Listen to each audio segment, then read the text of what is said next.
Thank you, Mr. Chairman. So we all agree on the mission and goal. This is, again, about America's humanitarian impulse. We also help create stability in far-off places, and that's, again, inextricably intertwined with national security. So we agree on that. The broad architectural question, though, here is our policy response the right construct for this era? Now, what happens in government is somebody has a good idea and we respond to it. It creates a policy and a program that gets embedded in an institution, a department, then carries a sort of infrastructure with it into time. And those of us who come along have to pick that up. But again, we've got to go back and continue to re-examine, is this the right and best response?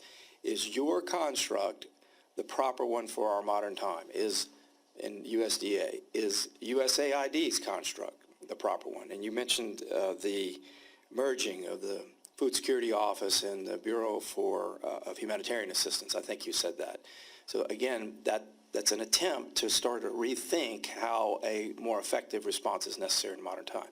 So you also mentioned, Director Isley, that you're not just doing this program embedded in the Foreign Agricultural Service on behalf of Food for Peace, as well as Food for Progress, or Government Dole, I should say, and Food for Progress. You're also working with other partners, which include land-grant institutions, the agricultural industry itself, individual donors. Where we sit, again, touching this along with many other things, it's important to me for you all to talk about the full spectrum of activities that are going on in this space, because it ties back to whether or not our policy construct is the best and most appropriate one. And you're seeing movement to change certain things. And one other idea before I stop, I'll let you answer that if you can briefly.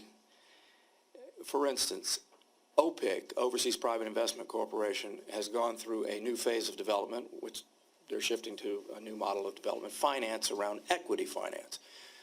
Does this have implications for Food for Progress? Rather than monetizing commodity that then pays for a particular type of project, can that combine with other private players who will hold a piece of equity, and we can leverage that for 10, 20 more times the impact?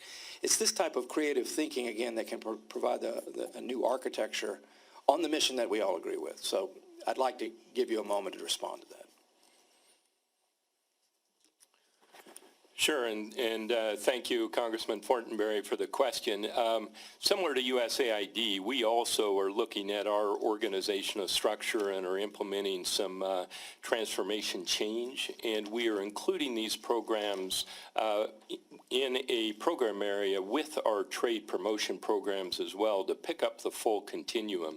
These programs don't sit alone and can be very complementary to programs that you're fully aware of, like Cochrane and Borlaug and others, to provide educational training and assistance and coordinate more with our universities. I always think there's room for creativity and looking at, is there a better way to implement? And it gets down to communication and coordination. It gets down to having experienced staff and continuing their development and expertise and how they interact with all the other providers to deliver the programs in the most effective and efficient way. So we're driving that communication not just with USAID at the more senior level and at the staff level, but across U.S. government broadly, and getting more embedded with our implementing partners like World Food Program, like Catholic Relief Services, and some of the industry partners. Land O'Lakes is coming up with some creative programs. It would be nice to see an inventory of all of these components, because I think that would be helpful to give a bigger picture, because it's hard to do, particularly here. Let me stop right quick. What about this idea of a country ag leader, a country ag coordinator? Maybe they're embedded in the Foreign Agricultural Service, particularly in Feed the Future countries, that then sets up metrics. It's my understanding that Feed the Future country have 50 to 100 metrics of outcomes. Well, there's really ought to be two. You know, are we stopping child stunning and getting to the heart of structural poverty issues? And secondly, what we call yield gap analysis. How well are we doing with the resources that are there? Again, I'm getting ready to run out of time, but I want to use this opportunity to force us to reflect higher and bigger about structural changes that actually are consistent with the mission. I've talked too much again, Mr. Chairman. I apologize, so I'll yield back. We'll come back around.